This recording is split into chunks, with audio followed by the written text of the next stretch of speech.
বাঁচতে চাইলে এখনই ভাই মেসেঞ্জারের এই গোপন সেটিংসটা অফ করে রাখুন, তা না হলে আপনার প্রিয় মানুষের সাথে আপনি কখন দুষ্ট দুষ্ট কথা বলেছেন এবং কি গোপন ছবি ভিডিও আদান প্রদান করেন সেটা আবার ডিলিট করে দিয়েছেন।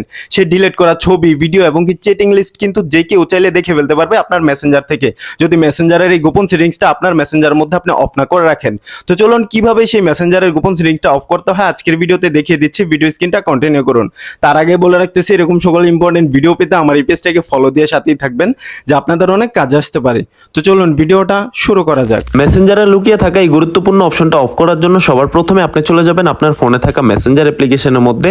আপনার যে আইডির মধ্যে আপনি এটা করতে যাচ্ছেন আপনার সেই আইডিটা লগ ইন করে নেবেন। দেন আপনি চলে যাবেন, এখানে একটা 3 লাইন অপশন পেয়ে যাবেন। এইখানে 3 লাইন অপশনের মধ্যে ক্লিক করে দিবেন। তারপর এখানে একটা সেটিংস নামে অপশন পেয়ে যাবেন, আপনার আইডির নামের পাশে এখানে সেটিংস এর মধ্যে ক্লিক করে দিবেন। অলরাইট, সেটিংসে ক্লিক করার পর এখানে একটা অপশন পেয়ে যাবেন প্রাইভেসি এন্ড সেফটি নামে, এখানে প্রাইভেসি এন্ড সেফটির মধ্যে ক্লিক করে দিবেন। প্রাইভেসি এন্ড সেফটি অপশনে ক্লিক করার পর আপনাদের সামনে এরকম কতগুলো অপশন চলে আসবে। তো এইখান থেকে আপনারা কোন সেই গুরুত্বপূর্ণ অপশনটা অফ করবেন আমি আপনাদেরকে একদম প্র্যাকটিক্যালি দেখিয়ে দিচ্ছি। ভিডিওটা মনোযোগ সহকারে দেখেন, তা না হলে কিন্তু বুঝতে পারবেন না। এই যে এইখানে দেখতে পাচ্ছেন এন্ড টু এন্ড নামে একটা অপশন আছে, এই অপশনটার মধ্যে আপনারা ক্লিক করে দিবেন। এইখানে আসার পর আপনারা মেসেজ স্টোরেজ নামে একটা অপশন পেয়ে যাবেন। এই যে দেখতে পাচ্ছেন এই মেসেজ স্টোরেজ, এই অপশনটা আমার মেসেঞ্জারের মধ্যে অন আছে, আমাকে এটা অফ করতে হবে। এর জন্য আমি এই অপশনটার মধ্যে ক্লিক করে দেব। দেন এখানে মোর নামে একটা অপশন পেয়ে যাবেন, মোর অপশন নামে, এই মোর অপশনের মধ্যে ক্লিক করে দিবেন। এই যে এইখানে দেখতে পাচ্ছেন how you sign your chat history, এটা কিন্তু অটো সাইনের মধ্যে দেওয়া আছে এই মোডটা। অর্থাৎ আমার মেসেঞ্জার অ্যাপ্লিকেশন দিয়ে আমি কার সাথে চ্যাটিং করতেছি, কার সাথে ভিডিও ছবি আদান প্রদান করতেছি সবকিছু কিন্তু এইখানে মেসেজ স্টোরেজ এই অপশনটার মধ্যে জমা আছে। আমি কিন্তু চাইলে সেটা যদি আমি ডিলিট করে দেই সেটা কিন্তু আবার ব্যাক আনতে পারবো।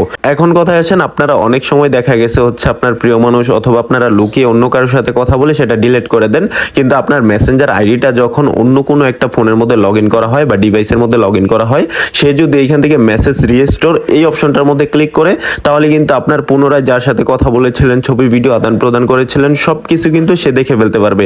আর তখন কিন্তু আপনার প্রাইভেসি একদম নষ্ট হয়ে যাবে, আপনি কিন্তু তার সামনে ধরা পড়ে যেতে পারেন। তো আপনার মেসেঞ্জার থেকে যদি আপনি অটো সাইন এই অপশনটা ডিসেবল করে দেন, দেন এখান থেকে ডিলিটের মধ্যে ক্লিক করে দিলে কিন্তু আপনার ফোনের মধ্যে জমানো যত আপনার মেসেঞ্জারের ডাটা ছিল, মেসেজ ছিল, ছবি ভিডিও সবকিছু ছিল, সেগুলো কিন্তু এখানে রিস্টোর অবস্থায় আর থাকবে না। আপনি কিন্তু চাইলে যে কোনো ফোনের মধ্যে লগ ইন করতে পারবেন, আপনার সেই পুরনো যে রিস্টোর করা ডাটা ছিল সেগুলো কিন্তু আর আসবে না।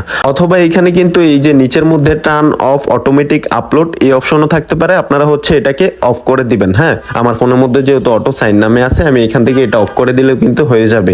দেন আমি এখান থেকে বেরিয়ে নিয়ে দেখাচ্ছি আপনাদেরকে। এই যে দেখেন আমার ফোনের মধ্যে সবকিছু কিন্তু চ্যাট হিস্টোরিগুলো ব্যাকআপ হিসাবে দেওয়া ছিল। এখানে লাস্ট ব্যাকআপ টুডে 8:42। হ্যাঁ, লাস্ট ব্যাকআপ হয়েছে আমার এই অপশনটার মধ্যে জমা আছে।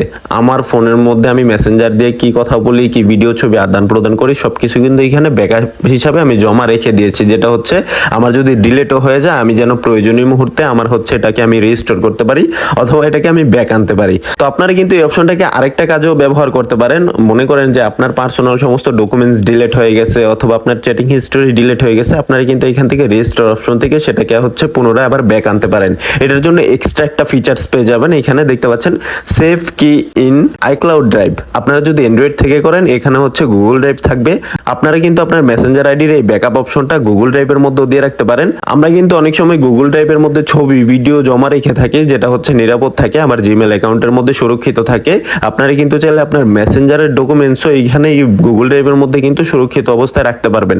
এর জন্য এখান থেকে এই অপশনটাকে এনেবল করে দিবেন। দেন আপনার গুগল ড্রাইভের যে অপশনটা আছে এখান থেকে কন্টিনিউতে ক্লিক করে দিবেন। দ্যাটস ইট, এখানে কিন্তু এই অপশনটা এনেবল হয়ে গেছে। এখন থেকে কিন্তু আমি যেহেতু আইফোন থেকে এই কাজটা করতেছি, তার জন্য কিন্তু এখন থেকে আমার মেসেঞ্জারের সমস্ত ডকুমেন্টস কিন্তু আমার আইক্লাউডের মধ্যে জমা থাকবে। আপনাদের কিন্তু অ্যান্ড্রয়েডের মধ্যে গুগল ড্রাইভ থাকবে। আপনারা কিন্তু এই অপশনটা এনেবল করে দিলে আপনার সমস্ত ডকুমেন্টস এবং কি ছবি ভিডিও সবকিছু কিন্তু গুগল ড্রাইভের মধ্যে জমা থেকে যাবে। তো যখন আপনার মেসেঞ্জার থেকে সেই ডকুমেন্টস গুলো ডিলিট হয়ে যাবে, আপনারা কিন্তু এখান থেকে ব্যাকআপের মধ্যে এসে রিস্টোর করে নিতে পারবেন। আমার ফোনের মধ্যে এই অপশনটা দরকার নেই, তার জন্য এখান থেকে এটাকে আমি অফ করে দিলাম।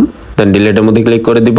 দ্যাটস ইট, এখান থেকে কিন্তু এই অপশনটা অফ হয়ে গেছে। এইখানে আমি আপনাদেরকে আরেকটা কথা বলে রাখি, আপনাদের মেসেঞ্জারের মধ্যে যদি এরকম ভাবে অপশনগুলো না আসে তাহলে আপনার মেসেঞ্জার অ্যাপ্লিকেশনটা আপডেট দিয়ে নেবেন। তাহলে কিন্তু আপনারা রিসেন্ট যে আপডেট ফিচার্স গুলো আছে আপনার মেসেঞ্জারে সেগুলো কিন্তু এখানে খুব সহজে পেয়ে যাবেন। তো আশা করি মেসেঞ্জারের চ্যাট রিস্টোর অপশনটা কিভাবে কাজ করে আজকের ভিডিওটা দেখার মাধ্যমে আপনারা খুব সহজেই বুঝে গেছেন। তারপরে যদি আপনাদের কোথাও বুঝতে সমস্যা হয় আমার ভিডিওর নিচে কমেন্ট করবেন, আমি রিপ্লাই দিব ইনশাআল্লাহ। তো আমার আজকের এই ভিডিওটা এই পর্যন্তই ছিল। ভিডিওটা যদি ভালো লেগে থাকে ভিডিওটাতে একটা লাইক করে দিবেন এবং কি শেয়ার করে অন্য আরেকজনকে দেখার সুযোগ করে দিবেন।